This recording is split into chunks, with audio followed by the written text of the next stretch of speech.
City of Battle Creek, Michigan, in the Battle Creek City Commission meeting for February 6, 2024. Good evening. It is 7 p.m. We want to welcome everyone tonight. We have a pretty interesting agenda and a lot of presentations. So I'll remind our people making presentations to keep it within the time limits explained to you.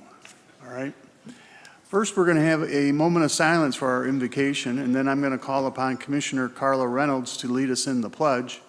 Would you please stand if you can for a moment of silence, and then we'll have her pledge by Commissioner Carla Reynolds.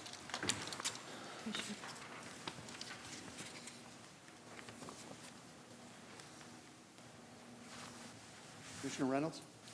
I pledge allegiance to the flag of the United States of America and to the republic for which it stands, one nation, under God, indivisible, with liberty and justice for all. Once again, thank you for being here. Our roll call is next item on the agenda. Madam Clerk, when you're ready. Commissioner Ballard. Present. Commissioner Lance. Commissioner Morris. Here. Commissioner O'Donnell. Here. Mayor Benke. Here. Commissioner Reynolds. Present. Commissioner Simmons. Here. Commissioner Smith. Present. And Vice Mayor Sophia. Here. Thank you. I want to thank each and every one of the commissioners for being here for the meeting. Our next item on the agenda is the proclamations and awards. First, we're going to have one for the Black History Month 2024. Lynn Gray is here from the NAACP. She is the new president, so we want to congratulate her on that. And secondly, we'll have a proclamation for the American Heart Month. Thanks.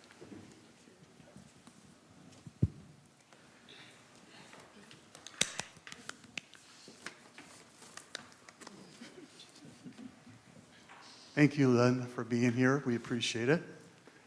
Would you like to share with us a few snippets of what's going to take place this month, if there's going to be anything special by the NAACP?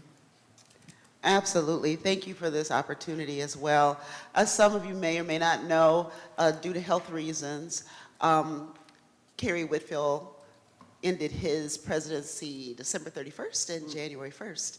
As first vice president, I ascended to the presidency.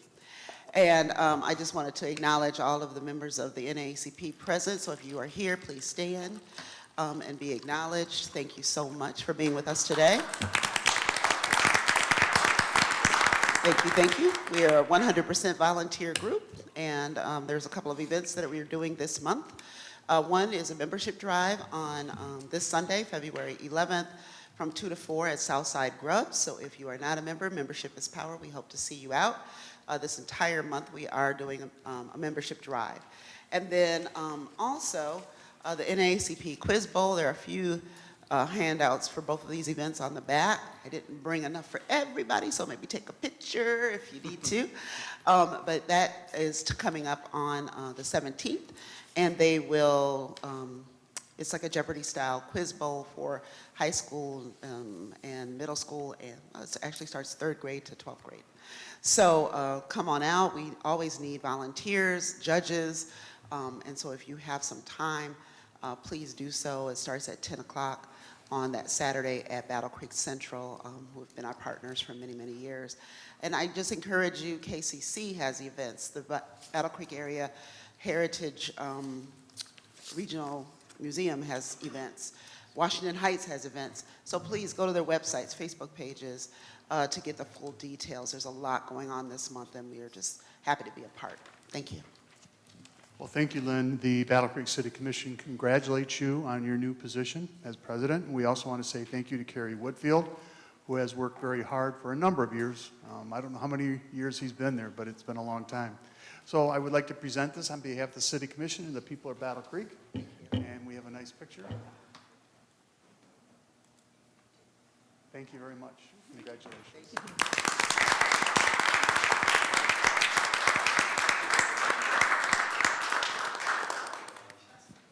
Do we have a representative from the American Heart Association? All right, we want to thank them for their efforts too. In the month of American Heart Association, I'll be reading the proclamation on my mayor's report on Saturday. Thank you.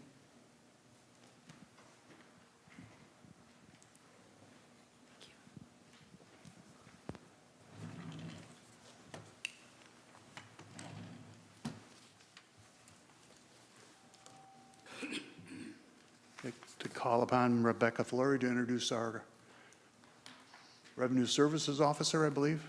Yes, I get to welcome Aaron Kuhn, our Revenue Services Director. He's going to talk through the interim financial statements through the end of calendar year 2023. So, Aaron. Thanks, Rebecca. Thank you, Mayor, Commissioners, Rebecca and Ted, for this opportunity to present and discuss with you the interim financial statements for the 6 months ended December 31st, 2023. A PDF of my report is attached to your agenda. This report highlights the general fund, but also presents the major and local street funds, as well as the water and sewer funds. I know I'm probably going to sound like a broken record after a while, but don't get too excited about the bottom line number. All of the city's property taxes billed in the first and second quarters of the year, and revenue is recorded. So that makes things look very rosy about this time of year. And it also makes it a little bit more difficult to do that 6 out of 12 formula of 50% benchmark when looking at total revenues. Some good news to report, though. Income tax revenues have increased compared to the same 6-month period a year ago, 7.3% overall. We continue to monitor this closely, given how local employers continue to utilize remote or hybrid work options. Income tax as a whole in Battle Creek has been difficult to estimate since the start of COVID. And the table in my narrative shows details by revenue category of our increase of 7.3%. Excluding property taxes, the remainder of revenue is at 48.68% of budget and is a 6.25% increase, about $1 million, compared to the same time period 1 year ago. Also included in the narrative report are several charts comparing revenues and expenditures to the prior year for general fund, major and local streets, and water and sewer. Water and sewer expenditures increased dramatically over the prior year based on a number of capital improvement projects that are getting started or nearing completion or ongoing. And the general fund budgeted use of ARPA funds of $2.5 million in fiscal year 23 and $1.7 million in fiscal year 24 for lost revenue. Because of the way revenue exceeded expectations in fiscal year 23, only a small fraction of that $2.5 million has been used thus far. Staff continues to evaluate performance of the general fund throughout the year to determine how much of the $4.2 million, 2.5 and 1.7 will be used in fiscal year 24. There's a deadline looming of December 31st, 2024 of when we have to have all of our ARPA funds obligated. If we don't have all our ARPA funds obligated at that point in time, we have to give money back, and we don't want to do that. So at this point, I'd be happy to answer any questions. Well, thank you, Aaron. Are there any questions for Aaron? I do. Go ahead, Commissioner. Thank you. We had a while back, and I'm embarrassed I don't remember the name, but Sprout, I believe he came up and talked in regards to income tax for people that don't live in the city, don't work in the city anymore because they're working at home.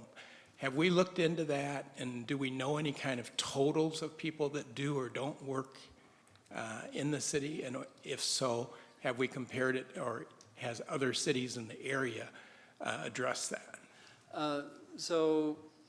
We do have the ability to get down to resident versus non-resident in terms of our income tax data. I don't have that information in front of me, but we do have it available. And that's something that, you know, we're trying to keep our finger on. In terms of differentiation between the two numbers, I really couldn't say off the top of my head because I always flip-flop them. But it's 2/3 and 1/3. Yeah, not so much the differential between the numbers as much as the outflow of employees that no longer physically are in the city and don't live in the city. I think that's what he was complaining about. Oh, so do we have any record of those type of people? Do the companies report to you that way? That's a good question. We have employers that withhold, that are signed up, to withhold. And they withhold, usually on their whole employee population. Those employers that are located in Battle Creek. For those that are outside Battle Creek, we have no way to measure that. I suppose we could look at, return data from year to year to see the number of returns that we're getting, to compare year over year the number of people that are filing returns. Yeah, I'm not sure I'm getting across what I want. Okay. I understand when somebody works in the city and doesn't live here, they pay a percentage. If they live in the city, they pay a bigger percentage. But people that used to work in the city and no longer work in the city and don't live in the city, evidently he's saying that we're still collecting those taxes. So that's something I think that maybe the city itself can look into. Okay. I don't expect an answer today. Okay. Yeah. And I don't know, unless the employer tells you that they're working at home, you would know. Right. So, Yeah, I'm not 100% sure how we would measure that, but yeah, Okay. point well taken. Thank you. thank you. Any other questions are- for Aaron? Go May I ahead. say, sorry, Mayor, thank you. That's all right.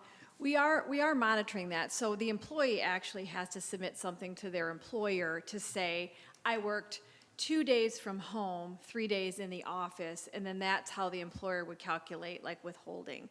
Not all employers do that. That's in a perfect scenario. What you're saying is Sure. that if you work in the city but you don't live here, you pay a 0.5%. If you live here and you work here, you pay 1%. That's right. That's pretty standard across the board, except for Grand Rapids. They have been able to pass a ballot initiative to adjust that. Most of the other 23 cities are just exactly what I said, a 0.5% and a whole percent.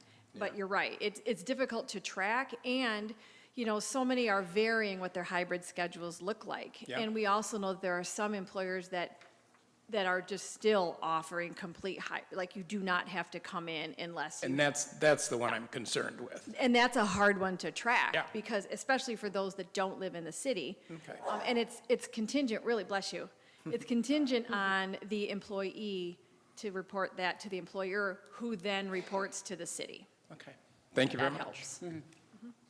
Any other questions? Chris? I had a coworker that had a very similar situation, lives outside of the city, worked full-time in the city and paid the 0.5%, and we went to a hybrid schedule. So I actually helped him figure out how he could avoid. It came down to, I'm only paying a 0.5%, and now I'm working half the time, so can I lower it by a quarter? I'm not gonna do the paperwork. So I think during COVID, when our numbers were better than we thought they might be, it's just a lot of people just said, I'm not gonna bother. Right. And so, but it's my understanding the employee can, if they have proper documentation, either work with their employer, or can they also, after the fact, work with the city on their return side and do some documentation? I still think it has to be certified by the employer. Employer, okay. Because, then an employee could Understood. just say, so I think it has to run through the employer. It does. Yeah. Yeah. Understood. Yep. But I had dealt with that with a colleague, so. Certainly. Yeah. Okay, any other questions? Thank you very much. We'll go to our next speaker or presentation. Rebecca, please introduce our audit presentation. I'll have Aaron was gonna, yep. All right, I can thank you. do it. So Nate Balderman is from Raven Robson. He's the principal in charge of our engagement, and he's going to talk to us about the audit report. Thank you, Aaron. All right. Thank you for your time this evening. I will be brief. I see there's a 3-minute timer. I'll try to keep it under 3 minutes. But I want to just thank the city once again for the opportunity to work with you. This year was a year of transition. We continue to transition.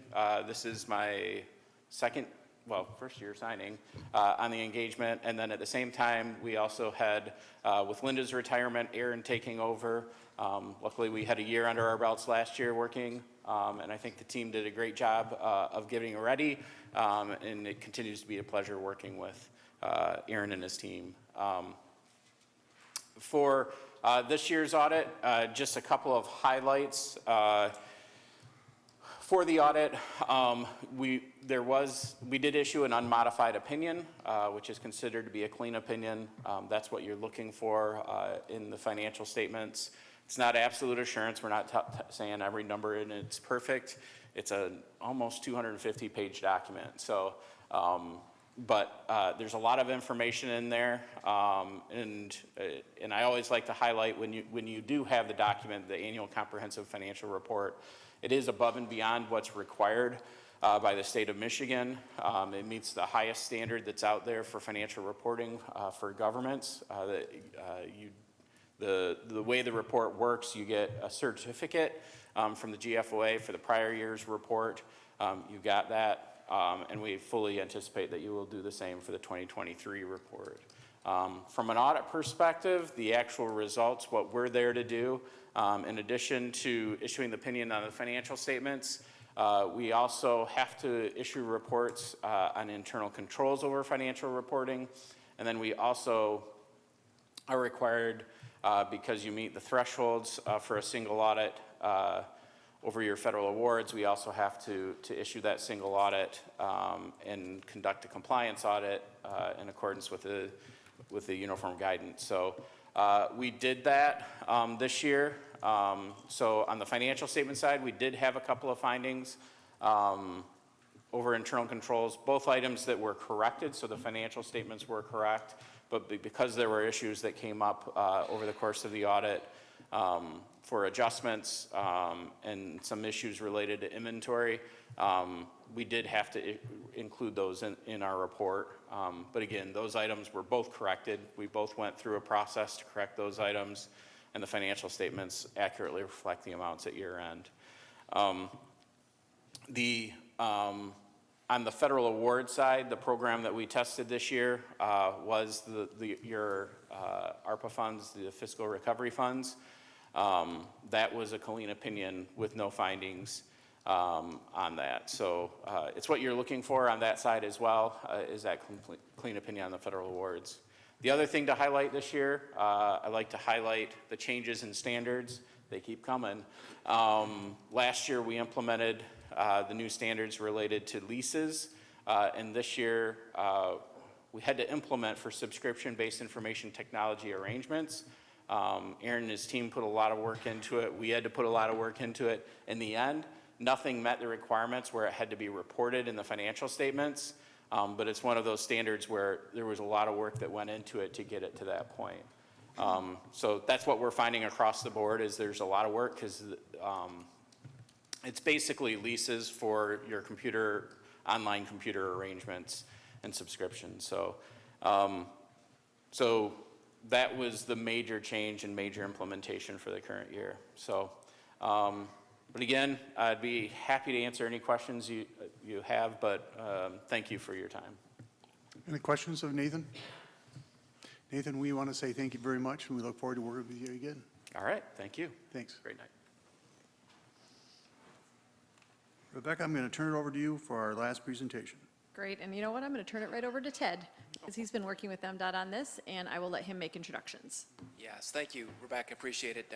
Mayor, Vice Mayor, and Commissioners. Josh Grab is here from MDOT, and he's going to present some information related to the Pell study that has been taking place over the last 18 months or so on the I-194 corridor between I-94 and downtown Battle Creek. I'll turn it over to Josh so he can share the information. All right, thank you, Ted. Yeah, I am Josh Grab, MDOT Southwest Region Planning and Environmental Manager, and I'd just like to go over the Pell study that we are in the tail end of right now, concluding. Quickly, I'd like to just say what a Pell study is. It's a planning and environmental linkage study. It's pretty much the biggest study that MDOT can do as far as ahead of time, really looking into the beginning of the planning stages for one of our major projects. We do around the state probably about 5 or so a year, and this is one of ours in this region, Paw Paw down the road being our last one. This is a presentation that we gave at the public meeting on November 30th, so I'm going to skip a few parts for time reasons, so we can go ahead and skip this slide. This here shows just the idea of what a Pell looks at. Of course, the dotted red line is I-194 from 94 all the way into downtown Battle Creek.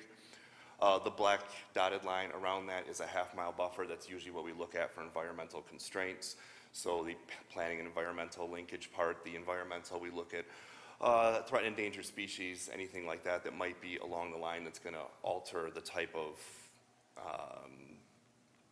road treatment we do. The idea, again, is that we're trying to get rid of things way ahead of time that are unviable that we're not sure of yet. That's the idea of the Pell study. So you can go ahead and go to the next slide, please. One of the things we have, then we have an admin group, of which Ted is a member, and a lot of MDOT people are a member. We have our consulting team, and then we have a local advisory group, and these are the members of the local advisory group. We run everything through the admin group, through the local advisory group, and then throughout the course of this Pell, we've had 2 public meetings. So that is the members of the community there. The first thing that we do with the Pell, because we look at all possible options for a road job, is we look at the purpose and need. And this, again, was vetted through the first public meeting. This was vetted through that local advisory group that was just on the screen, and of course, the administrative team. I'm not going to read each one there, but the idea, the purpose is on the left and the need is on the right. You can obviously see there's not as many needs as there is the purpose of doing this type of study. Replacing the infrastructure is the major one. This is 1961 pavement out there, and this is when that, the penetrator I-194 was created. And this is whatever we do in the next, what comes out of this study will be there for the next 60 or so years. So here's the chance in really a 120-year span to change the design if so need be. That's really the first bullet and the idea of the whole Pell study.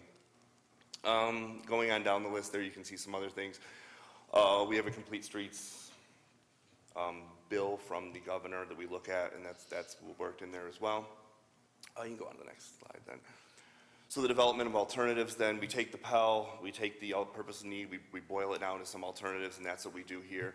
And that blue bar there is really the idea, is if we were to build this connection, if I-194 didn't exist and we were to build it today, what would it look like? We don't build spur, we're not allowed to use federal money to build spur interstates like that anymore. That's sort of an old design. So we would have to do something different. That's the idea of looking into this. But essentially, when we sat there for weeks looking into environmental, looking into everything, 2 alternatives rose to the top as meeting the purpose and need, being financially viable, and again, meeting how the traffic works in that area. It's 2,400 or 24,000, excuse me, ADT, average daily traffic. So that's quite a bit of traffic. For instance, I-94, just the south going through Battle Creek, is about 50,000. So it's about half that, but it's still, you know, a good amount of traffic. So replacing kind is one alternative that rose to the top, which is just putting back down what's there. Whether that suits the people of Battle Creek, we were going to find out. And then the second one that rose was a boulevard with an at-grade intersection at each one. And I'll kind of go through the boulevard over a little bit because we all know what's there for replacing kind. Everybody's driven it, so you know what that looks like. So the idea then of the study turned towards presenting what this boulevard could be towards the public. And go ahead, please. So that's the idea there. Again, we all know what it looks like. That's the aerial view. Really 5 major intersections or interchanges. Golden or G, Dickman, or Columbia, Dickman, and then all the way up. We all know what they are, Burnham, and then all the way through.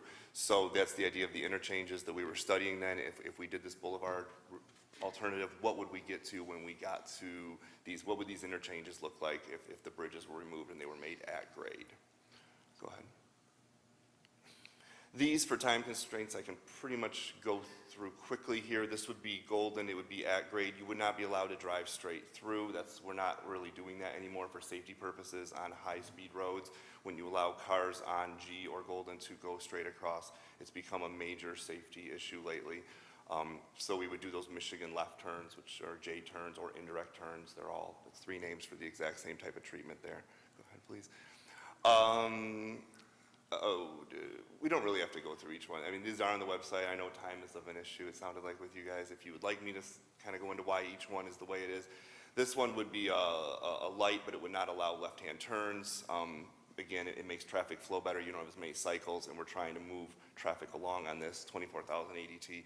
You're trying to move it along still, but at the same time provide that gateway boulevard traffic calming experience. Next, please. Burnham, now you'd be allowed to enter it right in, right out. Same idea. J-turn, go ahead. Dickman, same idea. Dickman is limited by the bridge going over the railroad tracks there, the green bridge at the top. So Dickman would actually have to be a full, all turns allowed, signalized intersection, left turns and everything like that. Next. And then Hamblin would just be cleaned up a little bit. There's the road going into Kellogg's on the side that we talked with Kellogg a little bit about, and we may get rid of, and some of the area around there. But again, just cleaning up that intersection in general. And then this is really where all the ideas came down. The big one, based on comments we got, we could tell the public was concerned about two things, cost and time, and those are the top and the bottom things there. Right now, Hamblin to I-94 is 3 minutes and 9 seconds. When we model this with all those changes I just showed you, it goes to 4 minutes and 1 second. So we're adding about a minute of time along that whole route. And then local access points, I mean, ways to get into the neighborhood. Currently there's 2, there would now be 4. Multimodal, now it's okay now, but it would be better with multimodal. But there is a path along there. I'll show you a 3D model we made in a few minutes here when I'm done with this in a minute here. And you can sort of see that model. Going down, really I mean, I can go through all these, but again, I think time is there. So when we get to the bottom, the second to last one is all the bridges. There's actually 17 bridges along this corridor. It's hard to believe, but a lot of them are individual bridges. Bridges are expensive. So the idea would be removing some of them. And so keeping it as is, we're going to maintain all of them, and then the replace and boulevard would be removing 61,000 square feet of bridges. We kind of measure our idea with how much bridges cost by the square foot of them, just a rough idea. So we'll be getting rid of quite a bit of bridge and therefore freeing up money for the region, the area, things like that. And then the cost is the big one. The cost to replace I-194 as it is would be $189 million. The cost to do it as a boulevard is $101 million. And so again, a cheaper cost, more money for the area, a quicker job. One thing I have to say is that whatever comes of this is currently unfunded. So we have a 5-year plan and it's not in there. So getting to the $101 million brings it to the top of the list quicker than the $189 million. But in our current budget, there is nothing for this job as is. That's the idea of the Pell, is to be way ahead of the actual work. We know we have about 10 years of the typical capital preventative maintenance that we do before we're really going to call that 1961 pavement done. Go ahead, please. And then that's really it. This was made for the public meeting, the last one. So we've done all those. We're in the middle of that third bullet there, finalizing the Pell draft report. It looks like we're going to put both alternatives forward as viable, just to see, because again, it's not funded. It's going to be around for a while before it actually comes to fruition. So we're going to see what we can, what happens in the future. But both are viable. It's just that matrix really just like distinguishes them as to which one is which. Next. Is that the last slide? I think so. Okay. Yeah. Okay. We had to do it as a PDF to make it fit, so it doesn't click through like a normal PowerPoint. Yeah, and then this is a 3D model that we had created for the idea of what this could look like if the boulevard option was chosen. Yeah, from the beginning, please. Yeah.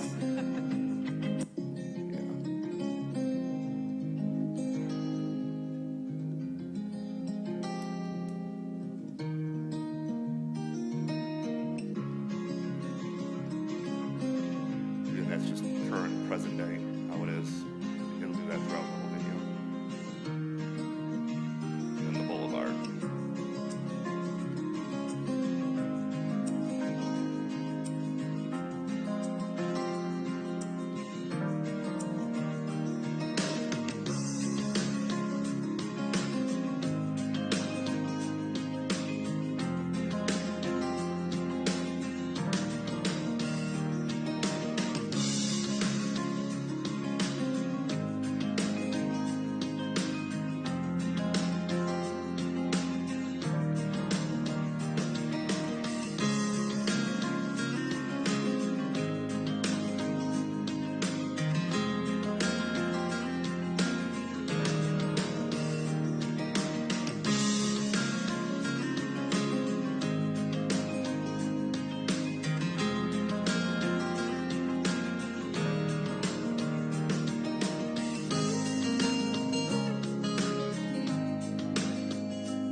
One thing I did forget to mention was when we were going through the alternatives to create the boulevard option, we did look at roundabouts, and they don't work because Columbia and Dickman have way too much traffic for that, and when you put two busy roads together, you have to create way too many lanes in the roundabout, and we don't do that.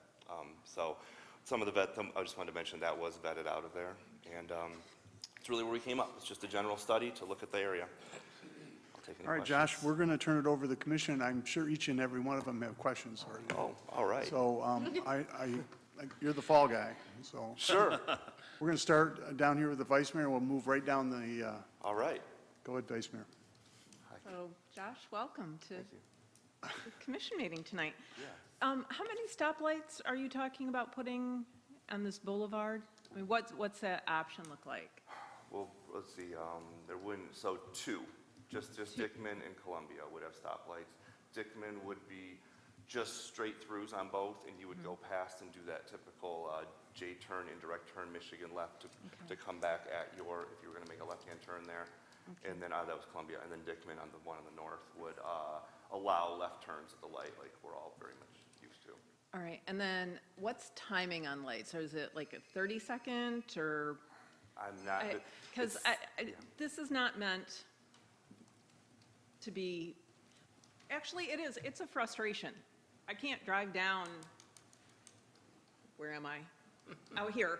Yeah, I can't drive it from in front of City Hall. I can't go from like Van Buren all the way out to the mall without having to stop 3 times at each of these lights out here.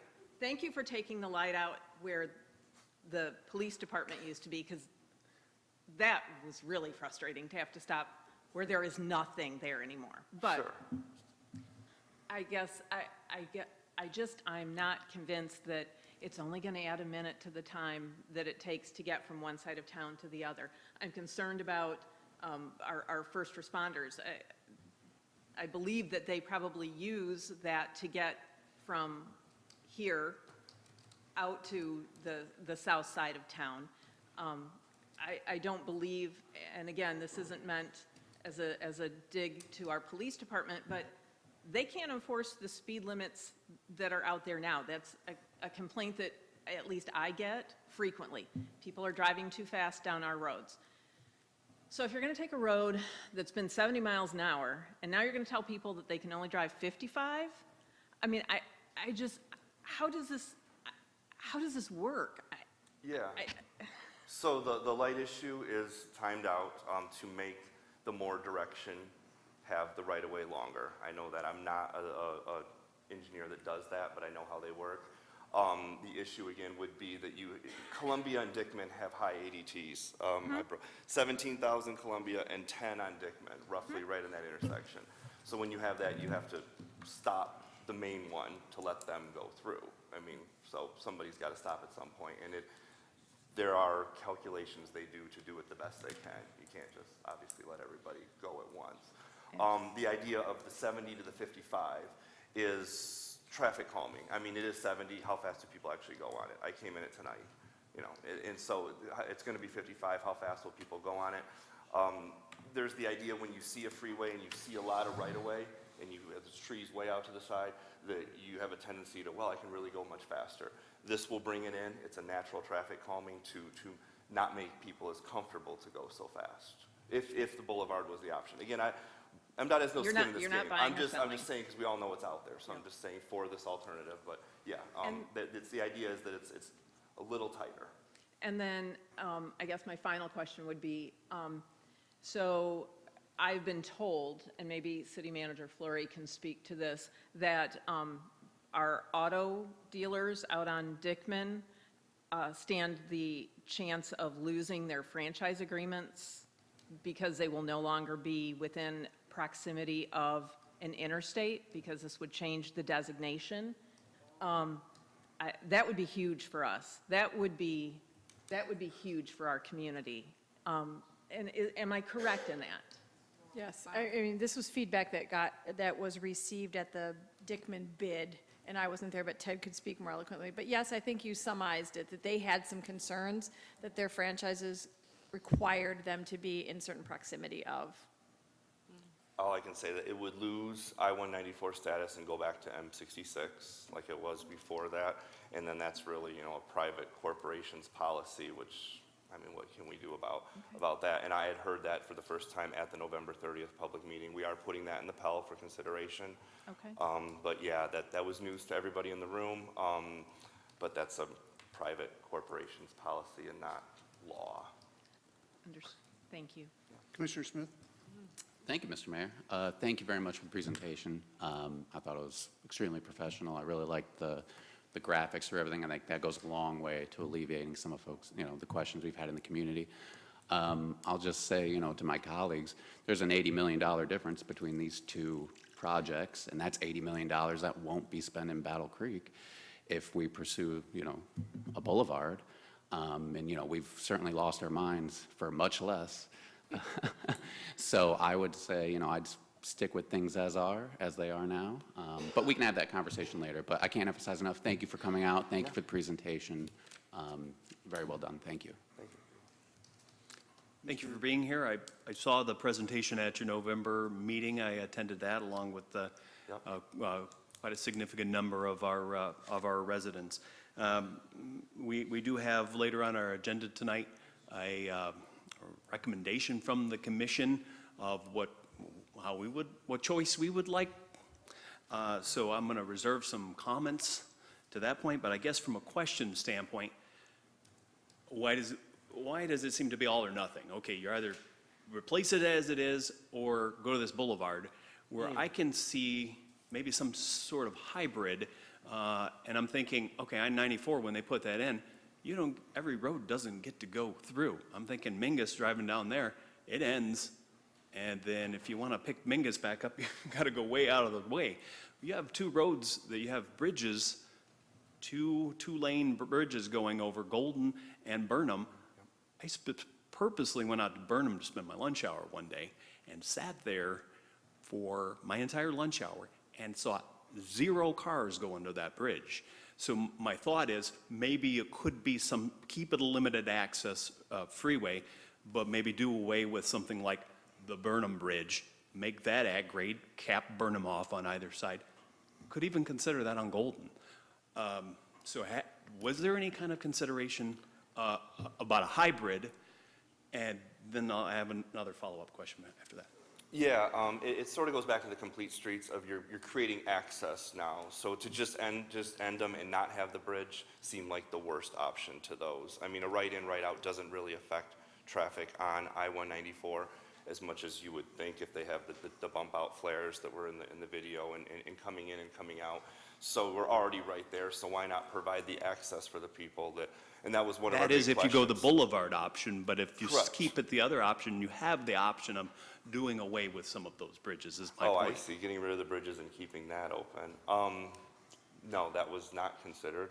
We can look into that in the Pell a little bit, but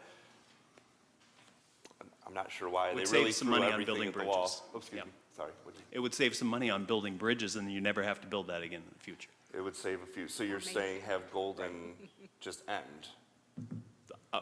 Again, look at I-94. When we built that, there are a lot of roads Sure. that do not every road that goes through there got to have crossing of I-94. Yeah. I pointed to Mingus.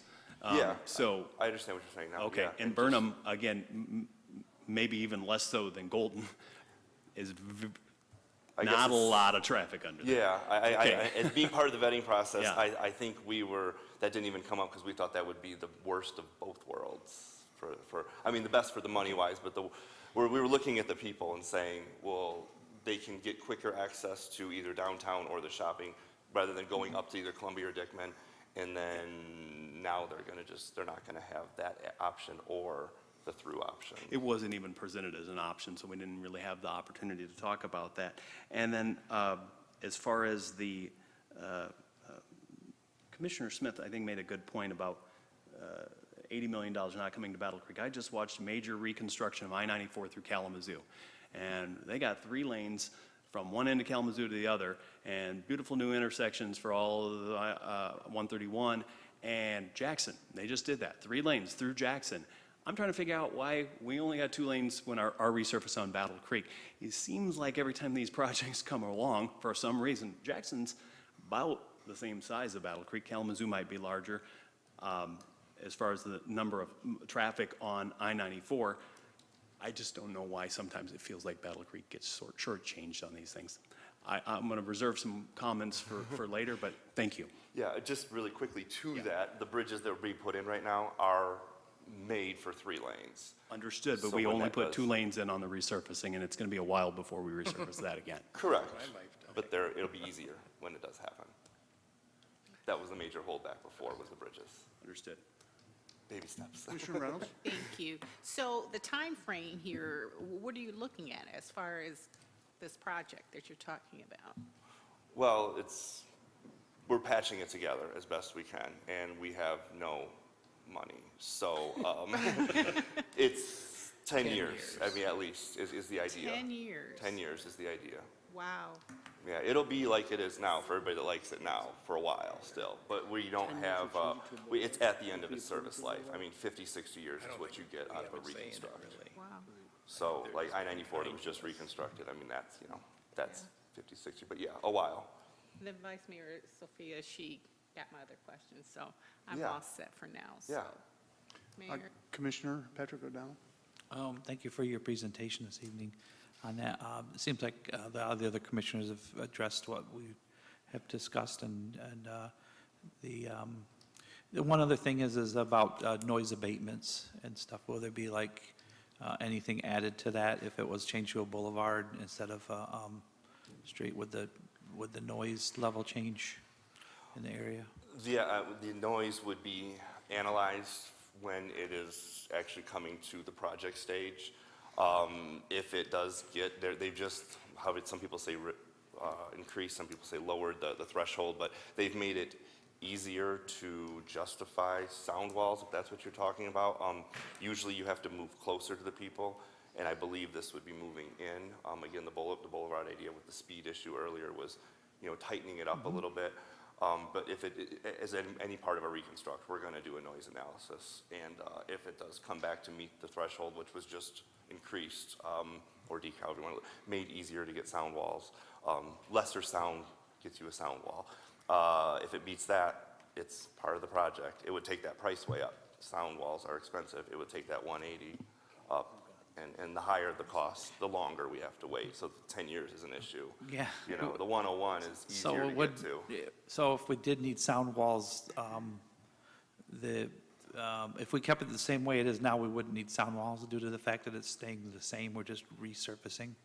Well, we would still reconstruct and still do the study, so I can't say Okay. anything. Some people say it's from tires, and there's a lot of, things aren't changing and getting sound walls lately because of sound studies. And before it was even lowered, and no one really has a reason why. It's interesting. Cars are just louder, I guess, going faster. But yeah, I can't comment exactly on that without doing the study.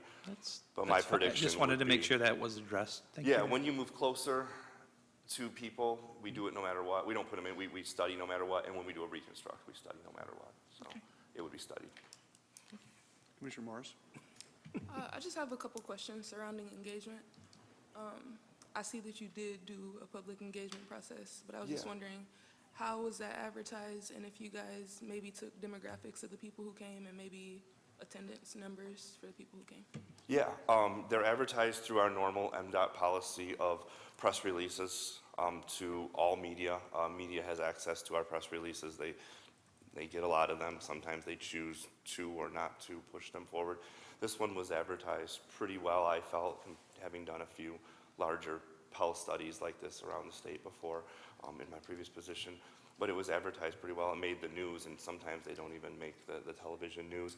Demographics is collected on a voluntary process through law. We put a Title VI form at the door of the public meeting. As any person comes in, we ask that they sign in. They don't have to. We ask they fill out Title VI. They don't have to. And then that information is taken to the Title VI coordinator in Lansing and analyzed there for their purposes. I don't have it offhand. Yeah, I didn't think you had it today. No, but thank you. yeah, but I know it's done with all public meetings in that order. Thank you. Yeah, you're welcome. Commissioner Lance? I have nothing. Okay. Roger? Thank you. I've got 3 things. On the light sensitive, time sensitivity on the lights. Since you're doing a new road, is there not just an easy way to put something in the cement so if a car comes up, it changes the light rather than just sitting there for nobody coming across?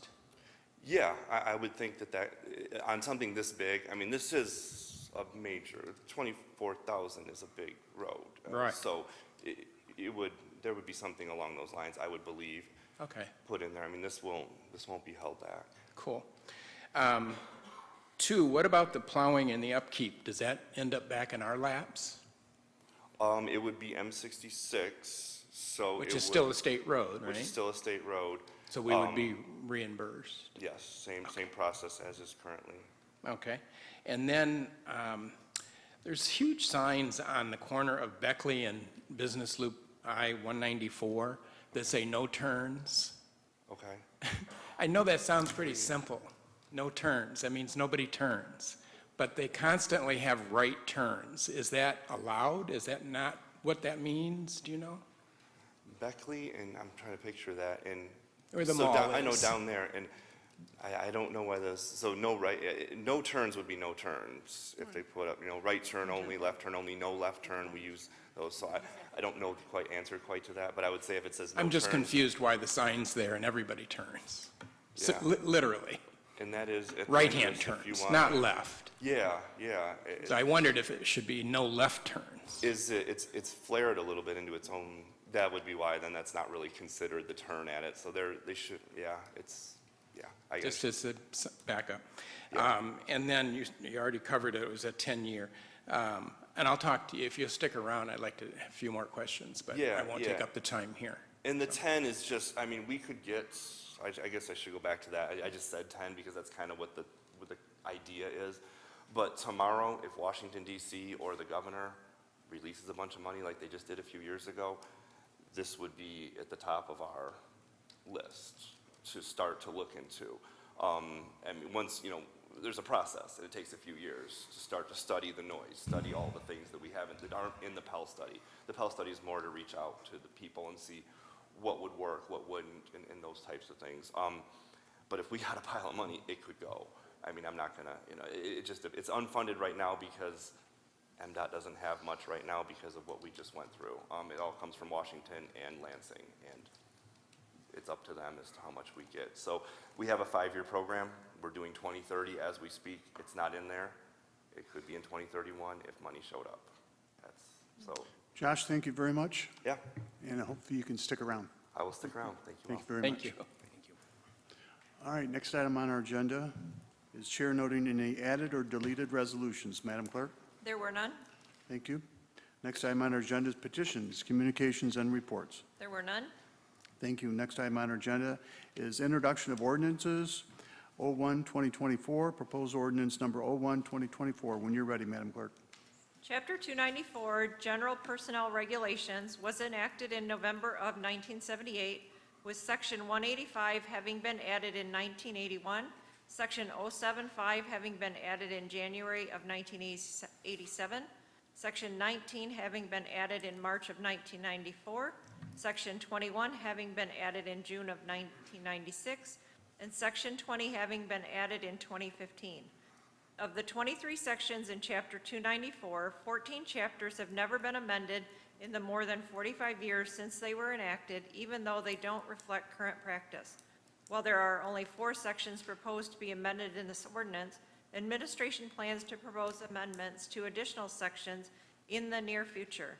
Note that the vast majority of the sections in this chapter only affect non-represented employees, because for the employees whose positions are governed by a collective bargaining unit, those agreements prevail. Chapter items to be amended include vacation leave, sick leave, disability and death, performance evaluation program, and residency requirements. This proposed ordinance number 01-2024 would amend sections 04, 05, 075, and 19 of Chapter 294, General Personnel Regulations, by making changes to reference updated city manager policies, to eliminate an obsolete evaluation program, and to comply with state law regarding employee residency. I move to accept the resolution 01-2024. Support. Been moved and supported to introduce 01-2024. Are there any public comments at this time? Are there any public comments? Seeing none, are there any commission comments? Seeing none, would you please vote on the introduction of 01-2024 proposed ordinance?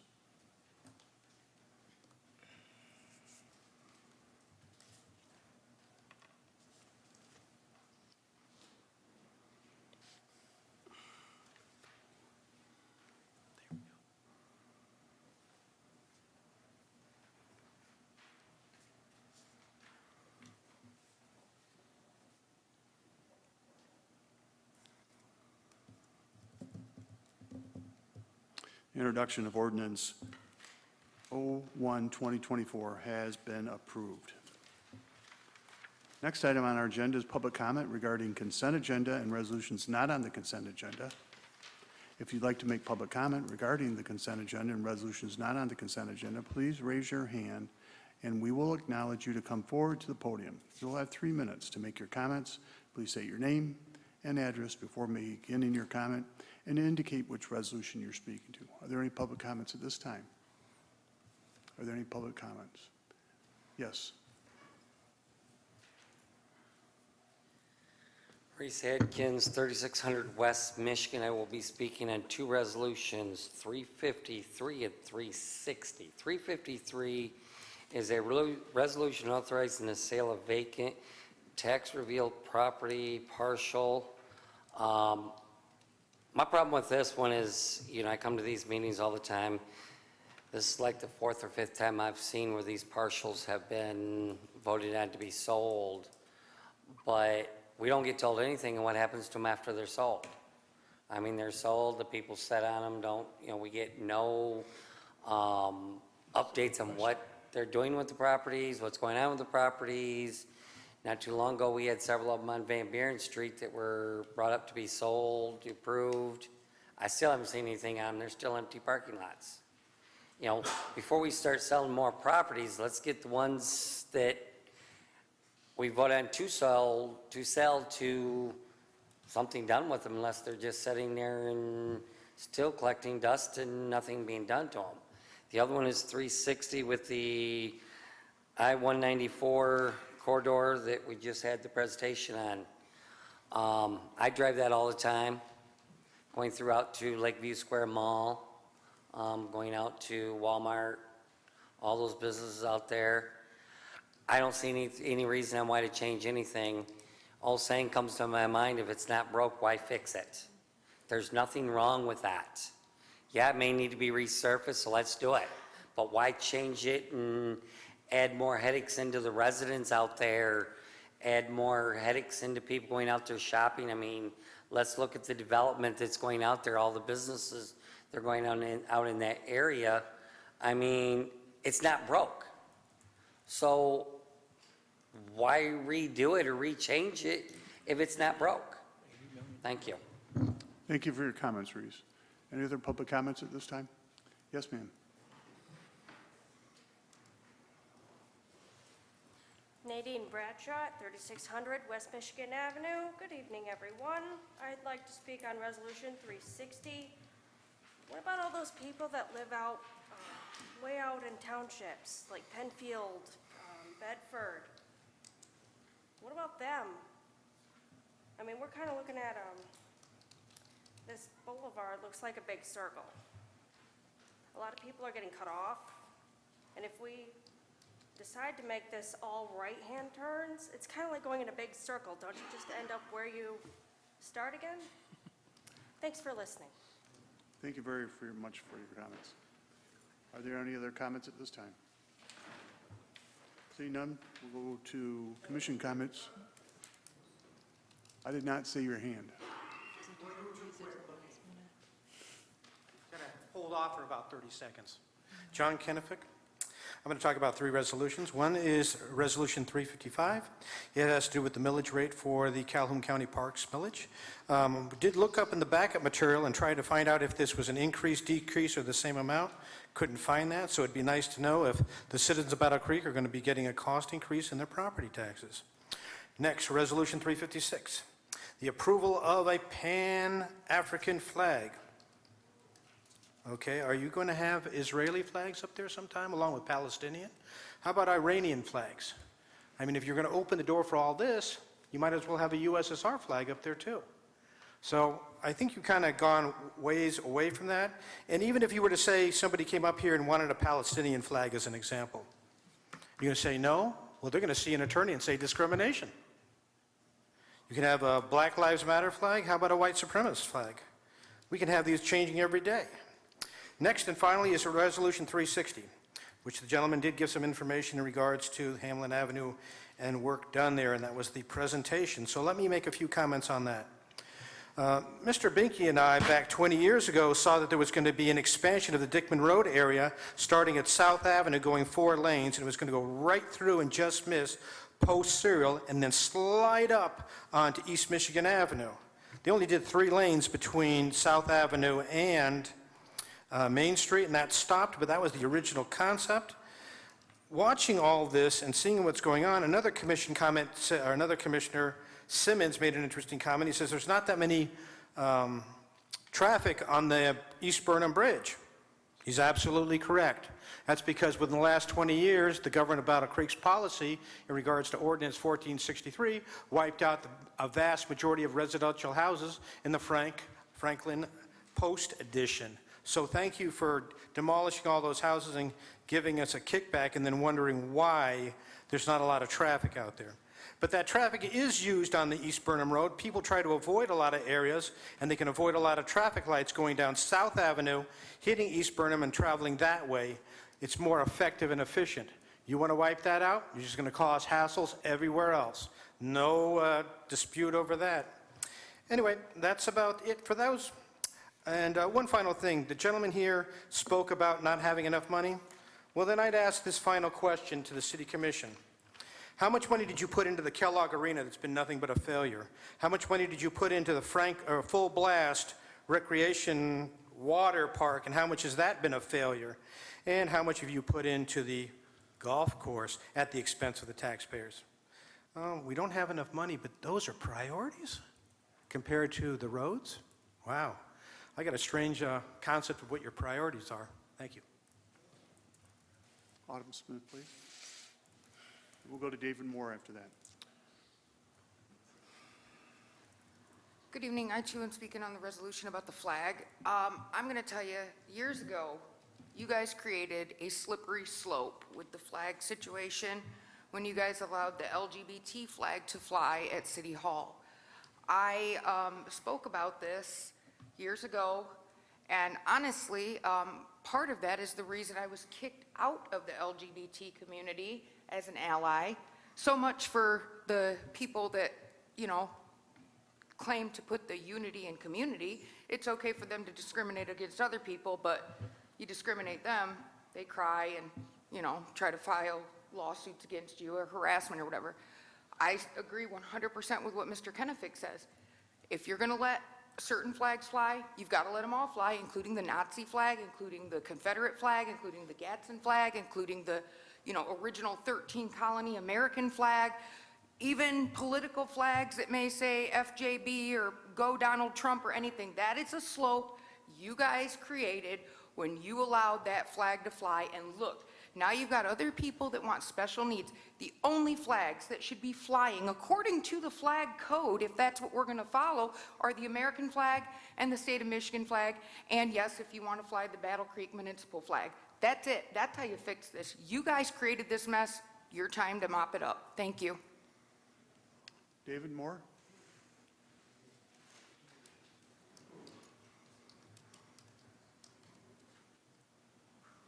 I got a comment on the last 360. On this I-94, I heard this man speak up here. Like we're cutting lava out and not, they're cutting down a lot of our bridges and not getting it all the way through. I did a lot of study on this with what I heard here tonight. And we're cutting back a lot of things that we really need to have. When we just do a job good the first time, and we don't have to go back and do it again. I think we see a lot of bridges being cut, and a lot of these crossways, it's gonna only get 2 bridges. And he made a comment here a few minutes ago on these parking lots. I think like again, I said a number of times, we gotta worry about the necessities that we need to get done. Because parking lots, the parking lot was bad out there, you talked about the bad parking lots. They need to be fixed up, and I think we can do more to that 94 exit coming in here, because it's just partially half-assed doing it, and it's just get the job done, and we're just cutting a lot out and just gonna make it not any better than it really is. It's just do it good, and so we can have a good highway. The money we're putting into it, we talk about a lot of money. Sometimes it'd be a little better to put a little more money into it. It may come out far ahead. That's all I have to say. Thank you, David. Any other public comment? All right, commission comment regarding meeting business?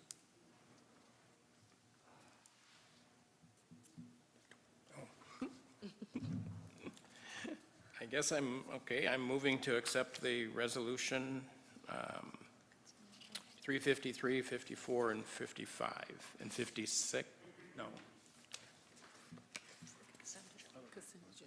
I move to approve the consent agenda. Sorry about that. Support. Moved and supported to approve the consent agenda. Is there any questions by the commission? Seeing none, would you please vote on the consent agenda?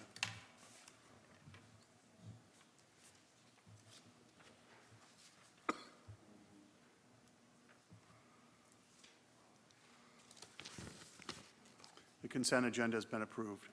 Next item on our agenda is Resolution 356. Madam Clerk, when you're ready. On May 2nd, 2023, the City Commission approved Resolution Number 134, establishing a revised policy regarding flag display.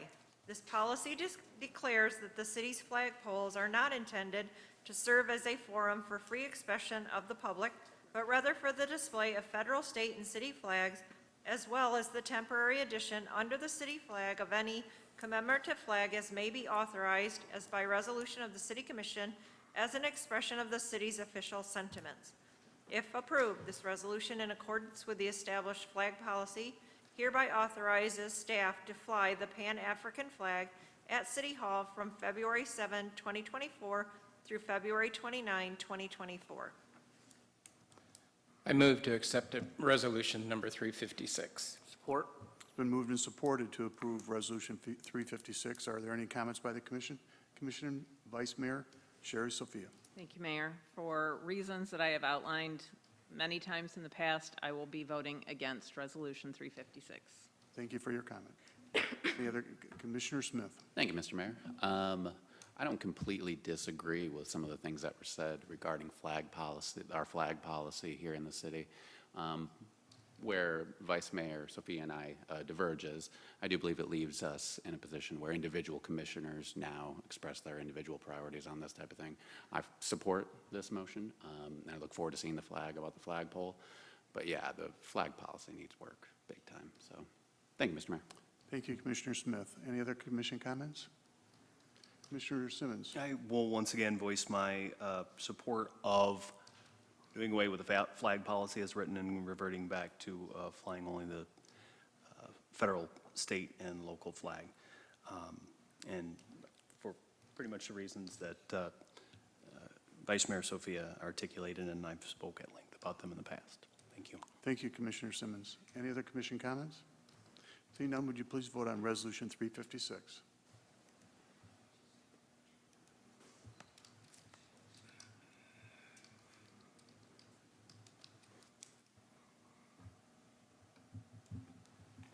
Resolution 356 has been approved. Next item on our agenda is Resolution 357. Madam Clerk. Under the Michigan Municipal Planning Commission Act, PA 33 of 2008, as amended, the The city is required to prepare annually a capital improvement program of public structures and improvements, CIP, in order to further the desirable future development of the local unit of government under the master plan. The CIP document is not only a useful planning tool, but also serves as a finance and budgeting tool. Projects identified in the CIP may come before the City Commission during the budgeting process or as contracts to complete a project that is identified in the document. This resolution seeks approval for the capital improvement program for fiscal years 2025 and 2030. I move to accept number 357. Support. Resolution. Been moved and supported to approve Resolution 357. Are there any comments by the commission? Seeing none, would you please vote on 357?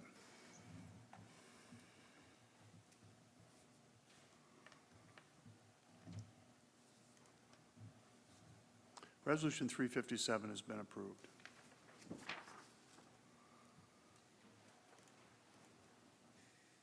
Next item on our agenda is Resolution 358.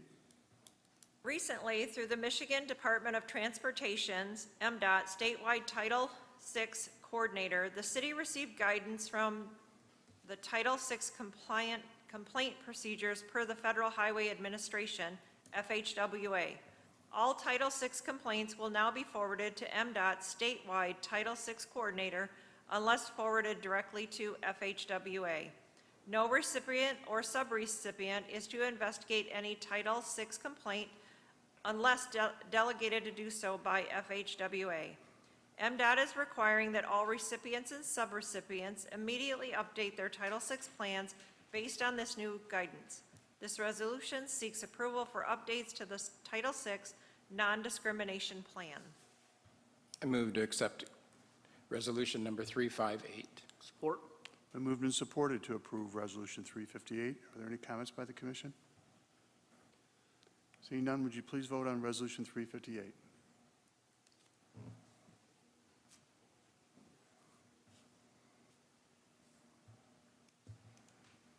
Resolution 358 has been approved. Next item on our agenda is Resolution 359, Madam Clerk. The subject site sits along Helmer Road between Gethings Road and Watkins Road and consists of 15.88 acres, 691,733 square feet. The parcels which comprise the subject site include 2 parcels. The majority of each parcel is currently vacant, although it is important for commissioners to note that a portion of one of the parcels does contain a single-family use immediately adjacent to Helmer Road to the west. Said portion of the property is proposed to be split prior to development, resulting in the 15.88 acres of vacant property as previously described. The applicant is requesting a special use permit to construct 29 new 2-unit townhouses and 1 resident clubhouse. Included within the proposed development are associated private drives and 3 cul-de-sacs with sidewalks along each side of the drives, as well as a parking lot consisting of 18 spaces intended to serve the clubhouse. The applicant intends for the proposed development to be phased, with Phase 1 anticipated to be completed by November of 2024, Phase 2 to be completed by November of 2025, and Phase 3 to be completed by November 2026. The applicant plans to begin construction of each phase during the month of May in each given year. While the Planning Commission is currently being asked to consider the entirety of the proposed development for tentative approval, each individual phase will be brought back before the Commission for consideration of final approval prior to construction. This resolution seeks to approve petition S08-23, a request for a special use permit for a tentative approval of a planned unit residential development, PURD, on part of 14188 Helmer Road and the abutting vacant property. I move to accept resolution number 359. Support. Been moved and supported to approve Resolution 359. Are there any comments by the commission? Seeing none, would you please vote on Resolution 359?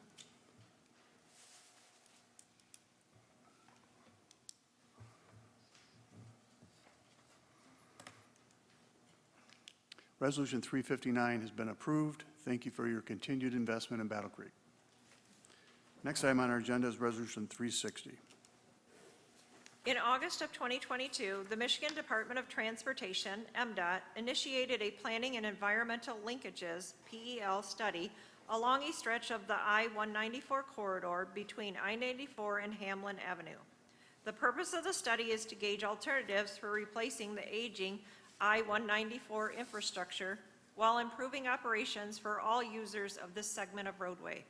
To ensure public engagement in the process, the study has been developed in consultation with an administrative team of state and local officials, a local advisory committee of community stakeholders, and multiple community conversations. Results of the study have led to the recommendation of 2 alternatives for reconstruction. The first is to replace in kind the current freeway with grade-separated intersections. The second is a replacement of the corridor with a boulevard with at-grade intersections. This resolution, if approved, endorses the replace in kind alternative, freeway with grade-separated intersections for the I-194 corridor between I-94 and Hamlin Avenue, and authorizes the city manager to convey to MDOT support for the replace in kind alternative as the official position of the city. I move to accept resolution number 355. 360. I'm sorry, 360? 360. How did I get off? I'll support the approval of Resolution 360. It's been moved and supported to approve Resolution 360. Are there any comments by the commission? Commissioner Simmons. So first of all, I want to thank Commissioner Smith and Commissioner O'Donnell for co-sponsoring this resolution with me.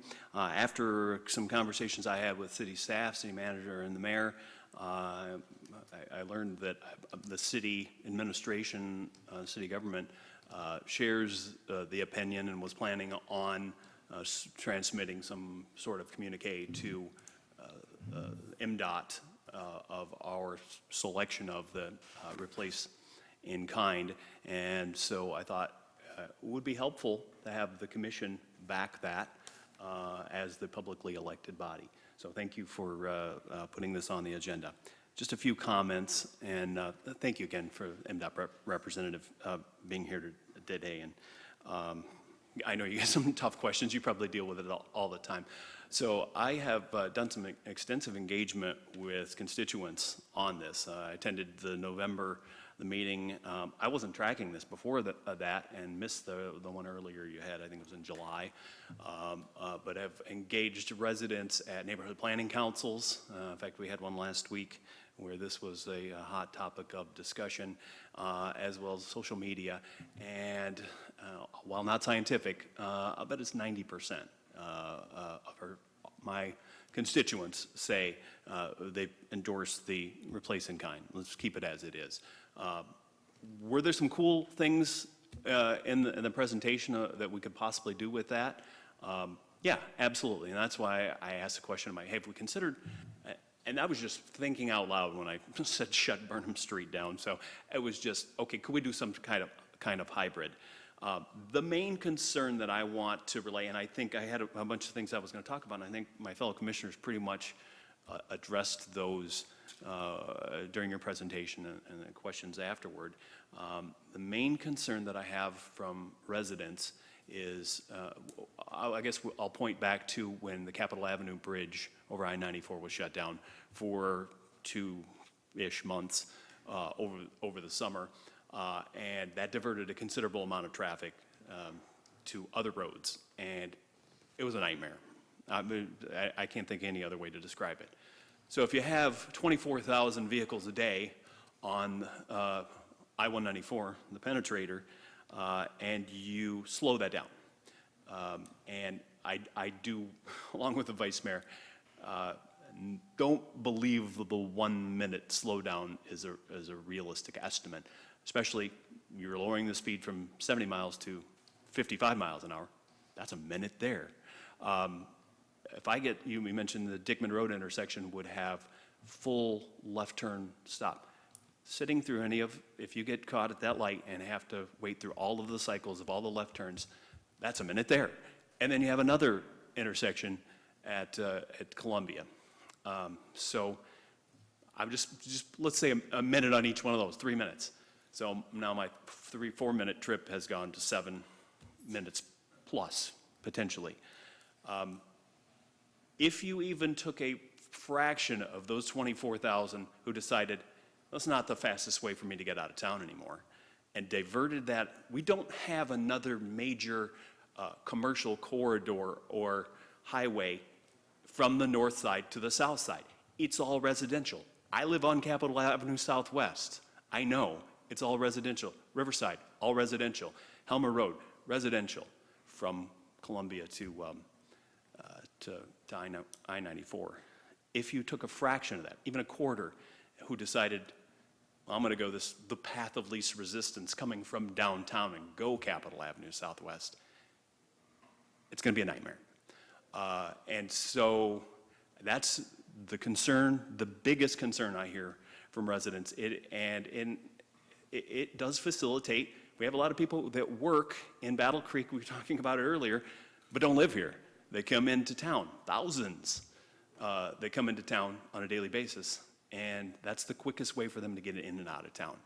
And we don't really want to slow that down. We want to help facilitate the fastest movement. So that's why I sponsored this. Again, I think, could we do some things different with that? Absolutely. Let's talk about those things. But to completely tear this out as a limited access freeway and go to at grade intersections, I think would be a huge mistake. And I want to tell Commissioner O'Donnell, all through Kalamazoo, they have the sound barriers. So 3 lanes and sound barriers. So that's my comments. Thank you. Thank you, Commissioner. Any other commission comments? Commissioner Patrick O'Donnell. No, thank you, Commissioner. Yeah, thanks, Commissioner. That's why I wanted to see how we were adding that into the study for the neighborhood, since we're going to have more traffic if we did that, go through there. I just need to say that I have received multiple emails and comments about how the citizens in my area are against the change. So I just wanted to make that on record. Thank you. Thank you, Commissioner. Commissioner Smith. Thank you, Mr. Mayor. Yeah, I want to once again thank you for coming out. We really appreciate it. I know you faced some pointed questions here tonight, but once again, this is just diligence on our behalf. The presentation was outstanding, and I have absolute confidence in all the engineering behind it. We've all discussed at length the practical implications here, that if it's not broke, don't fix it type of situation, which I certainly respect as well. But then there are economic implications as well. You know, the $80 million. None of us up here would choose not to get an additional $80 million of economic, activity in the area. Further, putting a boulevard between 94 and downtown Battle Creek, I think would have the effective economic impact of, putting the north side and maybe even downtown Battle Creek at that point on a bit more of an island than it even is. And I don't think we can do such a thing. I think we need to maintain as much thoroughfare through there as we possibly can, because that's the economic heart of our city. So anyways, thank you again for coming out. I really appreciate it. But I was very pleased to join Commissioner Simmons, Commissioner O'Donnell in bringing this forward. So thank you, Mr. Mayor. Any other commission comments? Seeing none, let's vote on Resolution 360.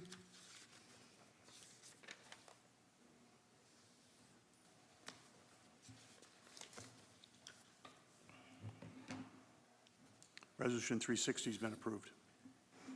Next item on our agenda is general public comment. If you'd like to make general public comment regarding matters over which the City Commission has control, please raise your hand and wait for us to acknowledge you and then come forward to the podium. You'll have 3 minutes to make your comment. Please state your name and address prior to beginning your comment. David Moore.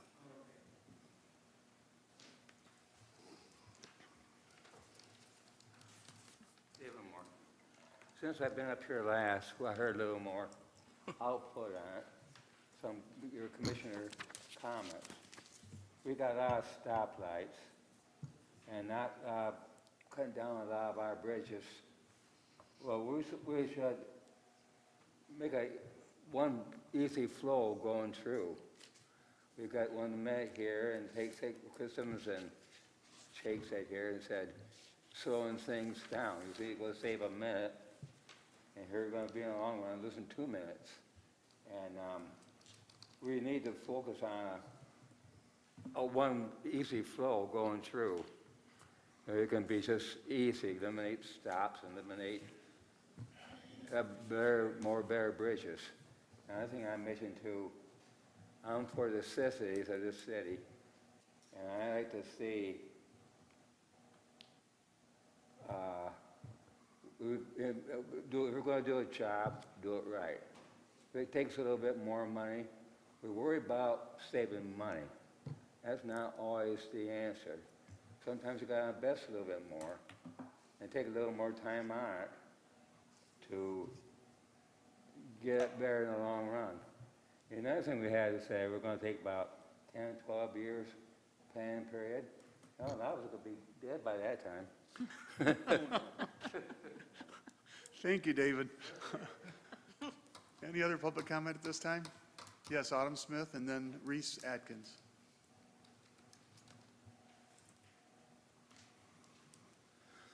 Good evening. I'm here to speak about my concerns once again about the CCP EV battery plant and the water that we're slated to provide to them at over 750,000 gallons per day is what I've heard. But more damning than that is the fact that you guys do not seem to acknowledge, care, inquire, research about the dangers of the CCP. I've discussed this with another commissioner. I've shown documentation from the Cadle employment site stating that the employees of the CCP battery plant are subject to the labor laws, privacy practices, civil code of the People's Republic of China, which is an arm of the CCP. And in case you guys don't know, the CCP is a foreign enemy of the United States.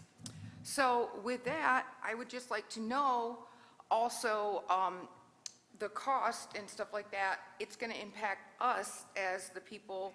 I'm sure we're going to absorb the cost of the water, but also, I don't believe any of you guys are licensed, registered foreign agents to enter into any contract with any foreign entity, nor approve the dispensing of our municipal resources to another foreign entity. I'm very concerned about that. I'm very concerned about the Chinese people that are crossing the border illegally. They're military-aged Chinese men.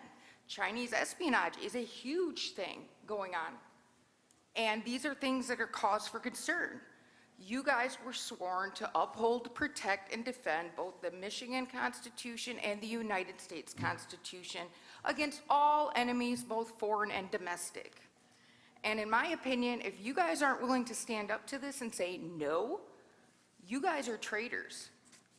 You guys have become domestic enemies to your own people, to your constituents. And I don't care, this is not hearsay. I've spoken to people, spoken like I'm speaking to you, not through memes or anything like that, to people that are on the border day and night and are seeing this and are hearing them. And I got confirmation that yes, they are here. Those buses with illegals of Chinese men are here in Michigan, 100%. So I would like to know some strategy of what you guys plan to do about this, because this is wrong. This is not about engaging in domestic foreign trade or foreign trade with another company. There is a difference between that. And like I said, you guys are not registered to do that on a municipal level. Thank you. Reese Atkins. Good evening, Reese Atkins, 24 Popular. I just want a couple of comments on 356. I've heard, Vice Mayor, I've heard your things on this ever since we started doing it when BC Pride first started flowing theirs.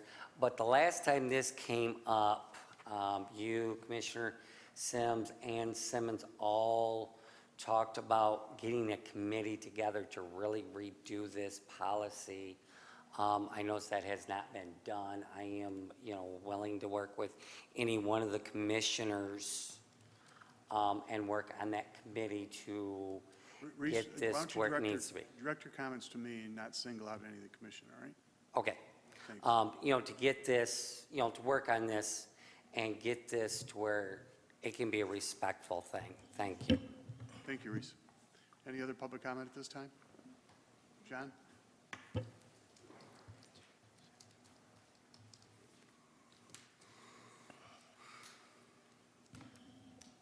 John Kennefic. There are two priorities of con artists. They have two objectives.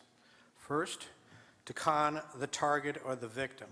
The second is to make sure that the victim has never realized that they've been conned or swindled. I do not spend any time speaking with the City Commission because basically I don't trust them. There is a situation where they do three basic things. One is they swindle the citizens of Battle Creek with the approval of the City Commission by taking out loans or spending money where there's a cost benefit, and then the citizens that pay for this don't get anything about the cost benefit. The government keeps that. So it tells us that the City Commission is of, for, and by the government. Second thing is it likes to give cost increases. It does through tax bond schedules, water increases, millage increases, all kinds of things. That makes it harder on the citizens of Battle Creek, though you want to claim that they're having financial problems when you're the one causing them. Third is what's called oppression. 20 years ago, the current mayor of Battle Creek, who was the current mayor back then, decided to censor the people at public comment. He got with the commissioner, Dale Jeminder, without the approval of the City Commission, and unilaterally cut out AccessVision when somebody was up here speaking their mind in public comment. That was overridden, but back then, if there was a resolution that came up, say resolution about apples, people would ask to be called up, they would talk about the subject, the commission would then talk about the subject, and they'd vote on it. You had 3 minutes, you didn't have to explain what the resolution was, that was already spoken of by the city clerk. Then they'd go on to the second one, they'd have to do with asparagus. People would come up here, talk about asparagus, then the City Commission would talk about asparagus and they'd vote on it.